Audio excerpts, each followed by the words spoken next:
오늘 예레미야 52장의 말씀은 이 예레미야의 말씀이 이제 다 마무리되어지고 이제 마지막 장으로서 이 예레미야가 이스라엘에게 했던 그 수많은 예언들이 실질적으로 이루어지게 되고, 그리고 이 예레미야서의 어찌 보면 최종적인 결론, 이 남은 이스라엘 백성들의 최종적인 그 결론 부분에 해당되는 말씀이라고 이야기할 수 있겠습니다. 이 시드기야 왕은 오늘 본문에 보면 21세의 왕이 되어서 11년간 다스렸다고 기록을 하고 있습니다. 그런데 이의 통치는 굉장히 올바르지 못한, 하나님 보시기에 악을 계속해서 범하는 그러한 통치를 하였던 것입니다. 이 예레미야 선지자의 충고를 무시하고, 그리고 심지어 이 바벨론에게 대항하는 그런 반역을 일으키게 되는 것이죠. 예레미야는 이 여러 차례에 걸쳐서 하나님의 뜻을 전달하면서 당시 강대국이었던 이 바벨론을 하나님께서 징계의 도구로 사용할 것이다, 이렇게 선포를 하였습니다. 하나님께서는 이 유다 백성들에게 이 바벨론 왕 느부갓네살에게 가서 항복을 하고, 그리고 그의 통치를 받아들여라, 이렇게 말씀하셨습니다. 이는 하나님의 징계와 섭리를 받아들이라는 그런 뜻이었던 것이죠. 이 하나님의 명령을 받아들이면 이 예루살렘과 그리고 이 백성들이 비교적 안전하게 보존될 것이고, 그리고 바벨론의 지배 아래서라도 남은 자들로서 살아갈 길이 열려 있었습니다. 하지만 이 시드기야 왕은 이 예레미야의 수많은 경고, 하나님의 이 경고를 무시하고 오히려 오늘 본문 말씀을 바라보면 이 바벨론에게 반역하려고 했던 그 장면이 기록되어져 있는 것입니다. 이러한 불순종으로 인해서 하나님 앞에서 결국에는 더욱더 심한 악을 행하게 되고, 그리고 결국엔 하나님의 심판이 이들에게 임하게 되는 것입니다. 바벨론 왕 이 느부갓네살은 유다를 치러 올라와서 예루살렘에 대한 포위를 시작하게 됩니다. 이 예루살렘은 2년 동안, 긴 시간 동안 이 바벨론 군대의 포위 상태에 놓이게 됩니다. 그리고 이 길고 긴 바벨론 군대의 포위는 이 유다 백성들에게 있어서 굉장히 큰 절망과 그리고 두려움을 키우게 되는 것이죠. 정치적으로나 그리고 경제적으로나 고립된 이 유다 백성들은 굉장히 큰 고통을 당하고 있는 것입니다. 그런데 이러한 모든 고통은 이 예레미야가 지속적으로 경고했던 그 하나님의 메시지를 무시한 대가가 이렇게 다가오게 되는 것입니다.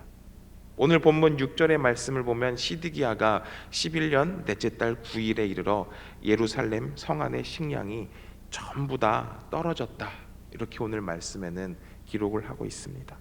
이 성 안의 식량이 모두 떨어졌다는 것은 군사적으로나 사회적으로나 이제는 도저히 버틸 수가 없고 붕괴될 수밖에 없는 상황이 다가오게 되었다는 것을 우리는 바라볼 수 있는 것이죠. 굶주린 이 백성들은 더욱 힘들어지고, 그리고 더 이상 버틸 수 있는 원동력이 없는 그런 극한의 상황이 다가오게 되는 것입니다. 하나님의 명령을 거절한 결과 이들에게 남은 것은 이러한 극심한 궁핍밖에는 없었던 것이죠. 결국 7절의 말씀을 보면 이 예루살렘 성벽은 뚫리게 되고, 그리고 시드기야와 그리고 그 왕을 호위하던 군사들은 도망가기를 시도하지만 결국에는 이 바벨론 군대의 추격을 받게 됩니다. 결국 이 바벨론 군대가 이 시드기야 왕을 추격하고, 그리고 여리고 평야에서 이 시드기야를 붙잡게 됩니다. 시드기야의 병사들은 심지어 이 왕마저도 버리고 자신의 목숨을 유지하고자 전부 다 도망가서 흩어지게 됨을 오늘 본문 말씀을 통해 우리는 바라볼 수 있습니다. 어찌 보면 이 여리고 평야는 이스라엘 백성들이 이 약속의 땅에 들어올 때 굉장한 하나님의 승리와 그리고 그 소망을 상징했던 장소였습니다. 하지만 지금은 도리어 왕이 사로잡히게 되고, 그리고 나라가 무너지게 되는 그런 비극의 무대로 바뀌어 버리게 된 것입니다. 결국 이 시드기야 왕은 바벨론 왕 느부갓네살 앞으로 끌려가게 되죠. 그리고 시드기야는 자신이 보는 그 눈앞에서 자신의 그 아들들이 죽임당하는 일을 바라보게 됩니다. 그리고 시드기야는 두 눈이 완전히 뽑히게 되고, 그리고 이 바벨론에 끌려가서 감옥에서 생을 마감하는 그런 비극적인 삶을 살아가게 됩니다. 이 시드기야는 두 눈을 뽑히고 앞을 바라볼 수 없게 되는데요. 이것은 영적 무지와 그리고 하나님에 대한 이 불순종이 낳은 비극의 결말이자 이 예레미야의 예언을 바라보지 않고 듣지 않은 결과로 결국에는 이 육신의 눈까지 빼앗기는 그러한 형벌을 받게 된 것입니다. 시드기야는 이 영적인 눈이 완전히 멀어서 하나님의 말씀을 온전히 바라보지 못하고, 그리고 그 하나님의 경고의 메시지와 하나님의 수많은 충고의 메시지를 듣고도 무시하는 삶을 살았던 것입니다. 이처럼 영적으로 눈이 먼 삶은 결국에는 이렇게 분별력을 잃게 만드는 것입니다. 그리고 올바른 길을 가지 못하게 되는 것이죠. 하나님의 백성이라면 이 육신의 눈뿐만 아니라 이 영적인 눈을 뜨고 살아가야 함을 우리는 반드시 기억해야 하는 것입니다. 우리가 영적인 눈을 제대로 뜨고 살지 못하면 이 땅에 왕으로 오신 예수님조차 알아보지 못하는 그런 불행한 삶을 살 수밖에 없다는 것입니다. 마태복음 9장을 바라보게 되면 예수님이 지나가시는 그 소리를 듣고 두 맹인이 예수님을 향해서 소리 지릅니다. 다윗의 자손이여 우리를 불쌍히 여기소서라고 외치는 장면이 나옵니다. 그리고 예수님께서는 그 두 맹인의 간절한 부르짖음을 듣고선 그들에게 다가가서 너희 눈에 고침받기를 원하느냐, 믿음대로 될지어다 라고 말씀하시며 그들의 두 눈을 고쳐주시는 장면이 마태복음 9장에 실려 있습니다. 그 당시 대제사장이나 그리고 서기관들, 그리고 바리새인들, 그리고 수많은 유대인들은 이 예수님을 제대로 바라보지 못하는 시선으로 살아갔습니다. 이들은 육신의 눈은 뜨고 있었지만 이 영적인 눈은 맹인과 다를 바 없는 그러한 삶을 살았던 것이죠. 하지만 이 맹인들은 이 육신의 눈은 멀었지만 영적인 눈을 뜨고 있었고, 그렇기에 예수님을 구원자로 바라보고, 그리고 그 예수님을 향해서 다윗의 자손이여라고 고백하며 고침을 받게 되었던 것입니다. 오늘 말씀에 등장하는 이 시드기야도 마찬가지입니다. 하나님의 명령에 불순종하고 그리고 영적인 눈을 뜨지 못해서 결국 이 시드기야는 비참한 결과를 맞이할 수밖에 없는 것입니다. 오늘 이 시드기야의 모습을 바라보면서 우리는 반드시 기억해야 합니다. 하나님의 명령에 순종할 때에 우리의 영적인 시야가 밝아질 수 있는 것입니다. 비록 우리 육신의 현실이 어렵고 괴로울지라도 하나님의 명령에 더욱더 귀를 기울이고 그리고 하나님의 말씀에 더욱더 순종하며 살아갈 때에 우리 삶의 의미를 찾게 되는 것이고, 그리고 우리 삶의 방향성을 회복할 수 있는 것입니다. 이 시드기야의 모습을, 이 비극을 반면교사로 삼아서 우리는 영적으로 눈을 뜨고 그리고 하나님의 인도하심을 바라보며 하나님의 말씀에 순종하는 삶을 지향하며 이 땅 가운데 살아가야 하는 것이죠. 결국 이 예루살렘은 어떻게 됩니까? 함락당하고, 그리고 이 오늘의 이 말씀을 보면 그들이 그렇게 중요하게 생각하던 성전과 그리고 수많은 주요 건물들이 모두 다 불타버리게 됩니다. 당시 이스라엘 백성들에게 있어서 이 성전이라는 것은 신앙 공동체의 굉장히 구심점이 되는 중요한 건물이었습니다. 하지만 이 성전이 완전히 불타서 파괴되고, 그리고 이 이스라엘 백성들의 신앙 공동체가 완전히 무너지게 되는 것입니다. 하나님의 임재의 상징이었던 이 성전이 불타는 모습은 이 백성들의 언약이 백성들이 언약을 불순종하고 그리고 하나님을 섬기지 아니하고 우상 숭배로 인한 그 심판을 받고 있음을 나타내는 것입니다. 동시에 더 이상 하나님께서는 이 이스라엘 백성들에게 자비를 베푸시지 않으시고 그리고 이 이스라엘 백성들의 불순종을 용납하지 않으시겠다는 모습을 표현하고 계시는 것입니다. 심지어 성전뿐만 아니라 왕국 그리고 예루살렘의 모든 고관들의 집까지 전부 다 불타게 됩니다.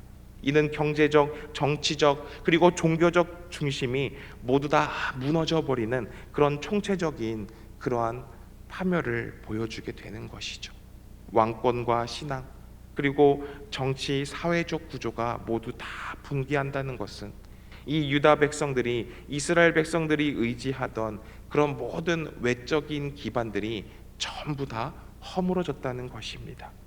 결국 사람의 눈에 보이는 권력이나 제도 그리고 건물들이 모두 전부 무너짐으로써 그들이 그토록 힘쓰며 잘못된 신앙의 모습으로 살아가던 그것들이 한순간에 무너지게 되는 것이죠. 심지어 오늘 또 본문의 말씀을 살펴보면 이 예루살렘을 둘러싼 그 성벽들까지도 전부 다 무너지게 됩니다. 그리고는 모든 지식층이나 기술자 그리고 지도자 그러한 인물들을 전부 포로로 끌려가게 되고 그리고 이 예루살렘 사회는 더 이상 희망이 없는 아무 소망이 없는 그런 폐허로 변하게 되는 것입니다. 그리고 17절부터 23절까지의 또 말씀을 보면 바벨론 군대가 이 성전의 기물들도 전부 약탈해가는 장면이 소개되어지고 있습니다. 특별히 여기서 언급하는 이 성전의 기물들은 성전 바깥들에서 하나님께 예배하기 위해 제사를 드릴 때 사용되었던 기물들입니다. 따라서 이 기물들은 주로 노스로 만들어진 것이었습니다. 노스는 당시 세계에서 금, 은 그리고 다음으로 또 중요하게 생각하는 금속이었습니다. 그래서 이 바벨론 군대는 이 예루살렘 성전을 불태우게 되면서 노스로 된 이 성전 기물들을 전부 다 약탈해 간 것입니다. 성전이 완전히 불타고 그리고 그뿐만 아니라 이 성전의 기물까지 전부 다 약탈당하는 것은 이 이스라엘 백성들이 더 이상 하나님께 예배할 수 없는 이들의 그 제사가 전부 중단되어 버림을 의미하는 것입니다. 하나님께 예배하려면 당시에는 반드시 이 성전에 기물들이 있어야 합니다. 성전은 불타서 없어질지라도 이 성전의 기물들은 반드시 있어야 하는 것이죠. 그런데 하나님께서 이 성전을 불타서 헐어버리시고 그리고 이 성전의 기물들까지도 전부 약탈당하게 하심으로써 하나님의 이름으로 예배가 더 이상 드려지지 못하게 되는 그러한 심판을 하고 계시는 것입니다. 하나님께서 이렇게까지 하시는 이유는 이스라엘 백성들이 드리고 있던 그 예배의 모습이 그 제사의 모습이 하나님이 기뻐하시는 그러한 모습이 아니었기 때문입니다. 하나님께서는 자신의 백성들이 예배하는 것을 기쁨으로 받아주시는 분입니다. 또한 하나님께서는 이 이스라엘 백성들을 향하여서 제사를 드리도록 규정을 해주셨죠. 즉 이스라엘 백성들에게 있어서 이 제사는 그들의 삶이자 의무이자 하나님을 기쁘시게 하는 행위인 것입니다. 그런데 지금 이 모습을 바라보면 더 이상 제사를 드리지 못하도록 성전을 모두 불태우고 그리고 성전 기물들이 전부 다 약탈당하게 하셨다는 것은 하나님께서 얼마나 엄중한 심판과 경고를 하고 있는지 우리는 그 모습을 바라볼 수 있는 것이죠. 그리고 여기서 중요한 것은 이 이스라엘 백성들의 당시 제사가 이 예배가 누구를 향한 제사였느냐라는 것 또한 우리는 생각해 보아야 합니다. 하나님께서는 온전히 하나님만을 바라보며 하나님께 올려드리는 예배를 원하시고 그리고 그러한 예배를 받으시는 분입니다. 가인과 아벨의 제사만 바라보아도 그렇지 않습니까? 가인과 아벨은 자기의 소산으로 하나님께 각자 자기의 방법대로 제사를 드렸습니다. 하지만 하나님께서는 이 아벨의 제사만 받으시고 가인의 제사는 받지 않으셨죠. 그 이유가 무엇입니까? 그것은 바로 제사를 드렸던 그들의 마음가짐에서 찾아볼 수 있는 것입니다. 이 말씀을 통해서 우리가 교훈 삼아야 할 것이 무엇이겠습니까? 오늘 우리는 하나님의 이름으로 수많은 예배를 드립니다. 하지만 이러한 예배가 정말 참된 예배, 영과 진리로 드려지는 예배가 아니라면 그러한 예배는 하나님을 기쁘시게 하는 것이 아니라 오히려 하나님이 받지 않으시는 예배가 될 수도 있다는 것을 우리는 분명히 기억해야 하는 것입니다. 오늘의 이 말씀을 정리해 보도록 하겠습니다. 오늘 이 말씀을 보면 이 이스라엘 백성들에게 있어서, 이 유다 백성들에게 있어서 정말 이 상상을 초월하는 일, 정말 이 상상할 수 없는 초유의 사건이라 일컬어질 만한 그러한 일들이 일어나게 됩니다. 그 일들이 무엇입니까?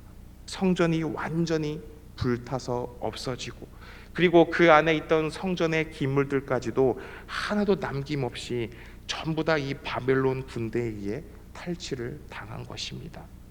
이러한 일들은 그들에게 있어서 상상조차 하지 못할 그런 일들인 것입니다. 그런데 사실 이러한 일들이 일어나게 된 것은 결코 예상치 못한 일이 아니라는 것입니다. 오히려 당연한 결과라고 말할 수 있습니다. 그만큼 이들은 하나님을 업신여겼고, 그리고 하나님을 믿는 신앙에 대해서 소홀히 여겼기 때문에 이러한 일들이 일어나게 된 것입니다.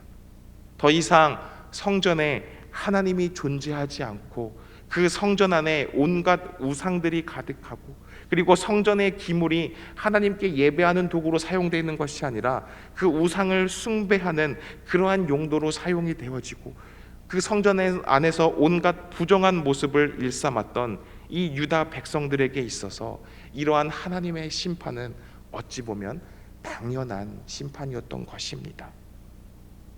우리는 이 예레미야의 말씀을 52장까지 묵상하면서 나의 삶 속에 이 이스라엘 백성들과 같은 그러한 마음으로 내가 이 땅을 살아가고 있지는 않은가 되돌아보기를 원합니다. 그리고 그리하여서 오늘 이 새벽의 시간에 더욱더 하나님께 간절히 기도하는 그러한 모든 성도님들 되시기를 바랍니다. 우리의 삶 속에서 겉모습만 치장하는 것이 아니라 정말 온 마음 다해 진정한 예배를 드리는 예배자가 되게 해달라고 간절히 기도하는 그런 모든 성도님들 되시기를 소망합니다. 나의 뜻이 우선이 되는 것이 아니라 하나님의 뜻을 우선으로 생각하고, 그리고 하나님 뜻에 순종하는 예배자가 되게 해달라고 간절히 기도하는 모든 성도님들 되시기를 소망합니다. 함께 기도하겠습니다. 하나님 아버지, 오늘 아침 이 예레미야 52장의 말씀을 생각하면서 또한 이 말씀을 묵상하면서 오늘 하루를 시작합니다. 당시 이 유다 백성들이 하나님의 말씀을 외면하고 불순종함으로써 무너져 내린 이 예루살렘의 모습 속에서 저희는 교훈을 얻습니다. 하나님 아버지, 오늘 하루를 살아가면서 저희가 더욱더 하나님의 말씀에 귀를 기울이게 하여 주시옵소서. 내 뜻대로 살아가는 것이 아니라 주님 뜻대로 살아가는 내가 되게 하여 주시옵소서. 그리하여서 정말 하나님의 말씀만을 붙들고 하나님의 약속을 붙들며 살아가는 우리가 되게 하여 주시옵소서.